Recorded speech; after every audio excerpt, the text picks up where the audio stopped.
आज की क्लास में हम बात करने वाले हैं एक्सक्रीटरी सिस्टम के एक दूसरे ऑर्गन लंग्स की, जिसे हम फेफड़ा कहते हैं और यह उत्सर्जन तंत्र का एक महत्वपूर्ण अंग है।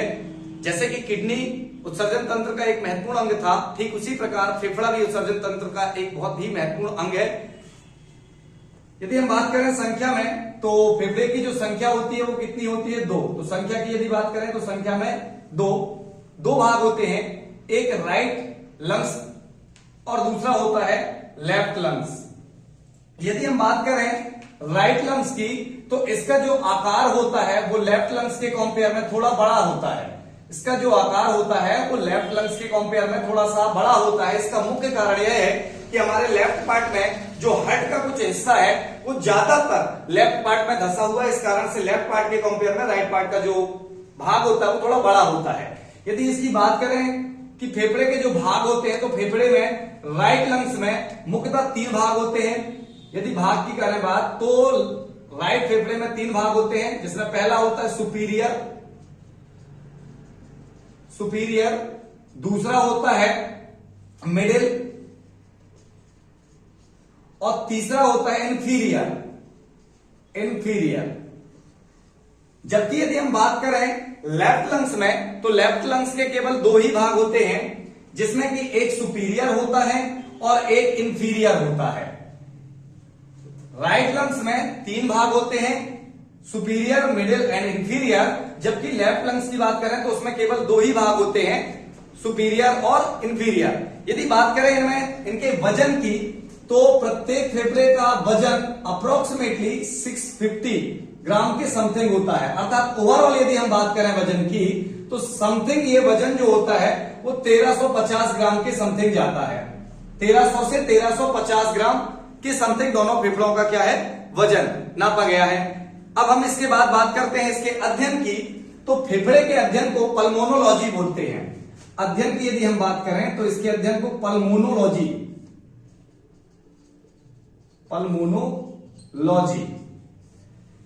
फेफड़े के अध्ययन को हम पल्मोनोलॉजी के नाम से जानते हैं। यह फेफड़ा जो होता है एक नॉर्मली एक झिल्ली के अंदर क्या होता है? व्यवस्थित रखा होता है, जिससे क्षतिग्रस्त ना हो सके। तो उस झिल्ली का यदि नाम बात की जाए तो झिल्ली का नाम है प्लूरा मेम्ब्रेन अर्थात प्लूरा झिल्ली।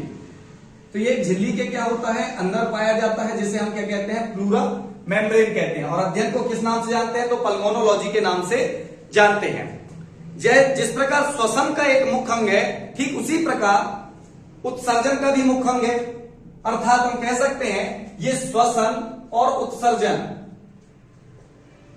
श्वसन एवं उत्सर्जन दोनों का ही क्या है? मुख्य अंग है।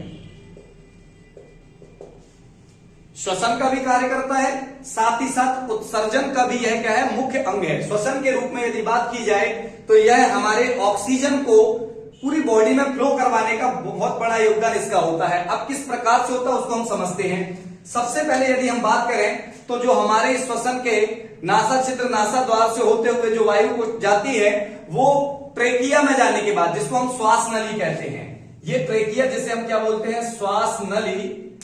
यहां से 2 पाइपों में क्या हो जाती है? डिवाइड हो जाती है, जिसको हम ब्रोंकाई बोलते हैं। तो पाइपों में डिवाइड होना, श्वास नली के बाद ये जो पाइप है वो किसमें टूट जाते हैं? ब्रोंकाई में, जिनकी संख्या यदि बात की जाए तो लगभग कितनी होती है? 2 होती है। 2 पार्टों में टूटना ब्रोंकाई। यदि ये और अधिक पार्टों में टूट जाए तो जिनको बोलते हैं ब्रोंकियोलेस। तो इनकी यदि संख्या बताई जाए ब्रोंकियोलेस की, तो लगभग ब्रोंकियोलेस की संख्या 30,000 के समथिंग पाई जाती है। 30,000। यदि हम बात करें, ये जो 2 पाइप आगे जाके विभाजित हुए हैं, उनसे बहुत सारे पाइपों में क्या हो जाना? टूट जाना, वो ब्रोंकियोलेस, जिसमें 30,000, जिनकी संख्या अप्रोक्सीमेटली 30,000 के समथिंग है। यदि बात करें इसके बाद ये पाइप जो होते हैं, कई छोटे छोटे एल्वियोली इनके अंत शीर्ष में क्या होती है? जुड़ी होती है, कुपिकाएं जिनको हम बोलते हैं। तो यदि कुपिकाओं की बात करें, कुपिकाएं एल्वियोली, एल्वियोली की यदि संख्या की बात की जाए तो इनकी संख्या लगभग 20 से 25 करोड़, कितनी होती है? 20 से 25 करोड़, 20 से अप्रोक्सीमेटली 25 मिलियन करोड़ होती है। इसके बाद ये कूपिकाओं से होते हुए डिवाइड हो जाती है किनमें? केशिकाओं में, कैपिलरीज। केशिका, यदि हम बात करें केशिकाओं की तो लगभग 3 मिलियन फेफड़ों में क्या पाई जाती हैं? केशिकाएं पाई जाती हैं। अर्थात जो वायु हमारे नाक से प्रवेश करती है वो धीरे धीरे धीरे धीरे विभिन्न भागों में क्या होते हुए, बढ़ते हुए फेफड़े के पास पहुंचती है। और अब यह फेफड़ा जो होगा, एल्वियोली में उपस्थित जो ऑक्सीजन होगी, क्योंकि यहां पर जो श्वसन के दौरान जो सांसें में सांस लेते हैं उसमें मुख्य रूप से ऑक्सीजन, नाइट्रोजन 78%, ऑक्सीजन की यदि बात करें तो 21%, यदि बात करें कार्बन डाइऑक्साइड की तो अप्रोक्सीमेटली 0.03%, और अन्य गैसें भी क्या होती हैं? प्रवेश करती हैं। जबकि इसके बाद की जो प्रोसेस होती है एल्वियोली के पास, ये सारी गैसें साथ में पहुंचती हैं, किंतु इसके बाद हीमोग्लोबिन जो रक्त में उपस्थित होता है और जो फेफड़ों के पास आता है और यहां से ऑक्सीजन को लेकर पूरे शरीर में पूरे संचालित कर देता है रक्त परिसंचरण के माध्यम से। तो इस प्रकार यदि हम बात करें कि जो ब्लड में उपस्थित हीमोग्लोबिन है, रक्त में उपस्थित HB, ये ऑक्सीजन को लेकर पूरे सेलों को, बॉडी में प्रेजेंट पूरे सेलों को क्या कर देता है? डिस्ट्रीब्यूट कर देता है, और जिससे हमारे आंतरिक क्रियाएं जो होती हैं, हमारी क्रियाएं क्या हो पाती हैं? संपन्न हो पाती हैं। तो इस प्रकार एल्वियोली के बाद ये ऑक्सीजन जो होती है वो हमारे पूरे अंगों में क्या हो जाती है? प्रवाहित हो जाती है, और बोला जाए कि सभी सेलों को क्या हो जाती है? डिस्ट्रीब्यूट हो जाती है। अब यदि हम बात करें कि इससे हम तो स्पष्ट बोल सकते हैं कि श्वसन जो है सांस लेने का एक मुख्य अंग है। अर्थात श्वसन सांस लेने का क्या माना गया? मुख्य अंग। साथ ही साथ उत्सर्जन का भी मुख्य अंग है, क्योंकि यह जिस प्रकार ऑक्सीजन को पूरे बॉडी में डिस्ट्रीब्यूट करवा देता है, ठीक उसी प्रकार यहां पर हीमोग्लोबिन कार्बन डाइऑक्साइड लाके पुनः एल्वियोली को देता है, और जब हमारा फुसफुसीय दाब वायुमंडलीय दाब से ज्यादा हो जाता है तो ये गैसेस क्या हो जाती है? बाहर निकल जाती है। अर्थात यह उत्सर्जन का भी क्या है? एक महत्वपूर्ण अंग है।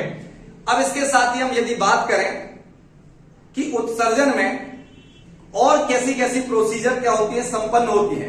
तो फेफड़े के अंदर यदि श्वसन की क्रिया को देखा जाए तो वह एक वृक्ष के समान होती है।